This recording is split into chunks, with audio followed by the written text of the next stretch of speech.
Hi guys, আসসালামু আলাইকুম। আজকে আমি তৈরি করব কোনো ধরনের মশলা ছাড়াই প্লেন ডিম পিঠা। তার রেসিপিটি সম্পূর্ণভাবে আপনাদের মাঝে শেয়ার করব। ডিম পিঠা তৈরি করার জন্য একটা ব্যাটার লাগবে। তাই আমি 1 কাপ চাল নিয়েছি। চালটাকে সারা রাত ভিজিয়ে রেখে তারপর ব্লেন্ডারে ব্লেন্ড করে নিয়ে নিচ্ছি। আপনারা চাইলে শুকনা চালের গুঁড়া দিয়েও কিন্তু এই ব্যাটারটা তৈরি করে নিতে পারবেন।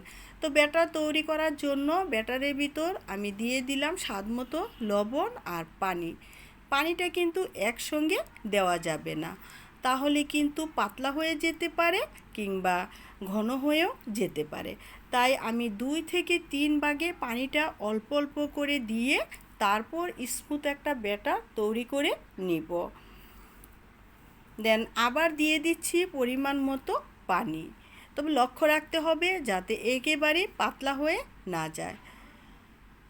তো খুব ভালোভাবে আমি মিক্সড করে নিচ্ছি যাতে ভিতরে কোনো ধরনের লাম্পস না থাকে।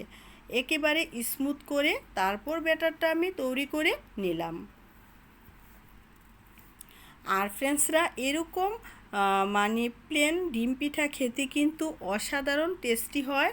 করে খেলে বুঝতে পারবেন। তো আমার ভিডিওটি ফার্স্ট অ্যান্ড লাস্ট পর্যন্ত দেখবেন। দেখার পর যদি ভালো লেগে থাকে অন্তত একবার হলেও ট্রাই করে দেখবেন। তো আমি ডিম নিয়ে নিলাম 3 পিস। তারপর চুলাটা অন করে চুলায় একটি প্যান বসিয়ে নিলাম। প্যানটাকে আমি একটুখানি তেল দিয়ে এপিট উপিট করে ভালোভাবে তেলটা ব্রাশ করে নিচ্ছি।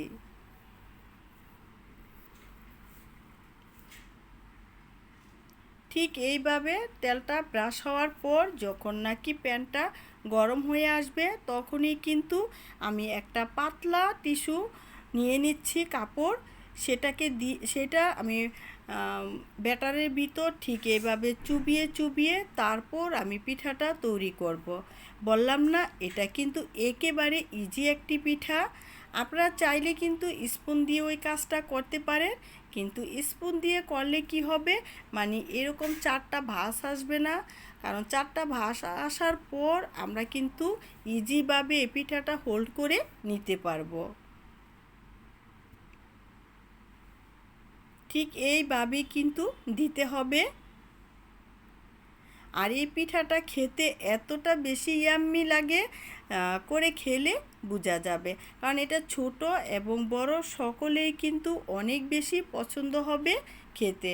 কারণ এটাতে কিন্তু কোনো ধরনের জাল নেই, একেবারে বললাম না মশলা ছাড়া এই পিঠাটা। তারপর একটা ডিম ভেঙে নিচ্ছি আর ডিমটাকে আমি দিয়ে দিলাম। ডিমের উপর দিয়ে দিব স্বাদমতো লবণ। 1 চিমটি লবণ ডিমের ভিতর দিয়ে দিলাম। তারপর ঢাকনা দিয়ে ঢেকে 1 থেকে 2 মিনিট পর্যন্ত আমি কুক করব। 1 থেকে 2 মিনিট পর ঢাকনাটা তুলে নিচ্ছি। আর ডিমটা কিন্তু খুব সুন্দরভাবে কুক হয়েছে। এখন আমি এই পিঠাটা হোল্ড করে নিব। ঠিক এইভাবে হোল্ড করে নিচ্ছি। তবে ফ্রেন্ডসরা, আমার ভিডিওটি যদি ভালো লাগে তাহলে ফ্রেন্ডস অ্যান্ড ফ্যামিলির সাথে শেয়ার করবেন আর অন্তত একবার ট্রাই করে দেখবেন। আর আমার চ্যানেলে যদি সাবস্ক্রাইব না করে থাকেন প্লিজ সাবস্ক্রাইব করবেন।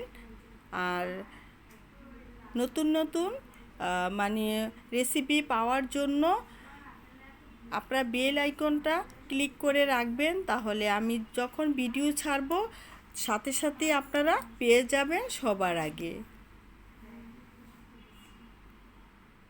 তো একটা পার্ট ঠিক এইভাবে আমি বয়েল করে নিচ্ছি। এই ডিমটার ভিতর কিন্তু পুরাপুরি বয়েল হয়ে গিয়েছে। তারপর উল্টিয়ে দিচ্ছি, দেওয়ার পর ঠিক ওই পার্টটাও আমি একইভাবে বয়েল করে নিব। অল্প 2-3 ফোঁটা তেল আমি দিয়ে দিচ্ছি। এখন আবার ঠিক এইভাবে 2-3 ফোঁটা তেল দিয়ে তারপর আবার আমি ঢাকনা দিয়ে ঢেকে তারপর কুক করব 1 মিনিট পর্যন্ত। আর ছোট ছোট বাচ্চারা কিন্তু নতুনত্ব জিনিস সবচেয়ে বেশি পছন্দ করে খেতে। তাই এরকম পিঠা আপনারা করে দিতে পারেন বিকেলের স্ন্যাক্স হিসাবে, ওরা কিন্তু খেতে পারে। আর আমি করে খাওয়ার পর অনেক বেশি ভাল লেগেছে এবং আমি কিন্তু চা করেছি এবং চা দিয়ে এই পিঠাটা খেয়েছি। আপনারা চাইলে চায়ের সঙ্গেও খেতে পারেন। আর যখন মন চাবে জটপট ঘরে কিন্তু একটুখানি চালের গুঁড়া থাকলেই মানে জটপট করেই কিন্তু এরকম পিঠা বানিয়ে খেয়ে নিতে পারেন। তো এটা দেখতে যতটা আকর্ষণীয়, খেতে কিন্তু এর চাইতেও অনেক বেশি ইয়াম্মি এবং মজাদার।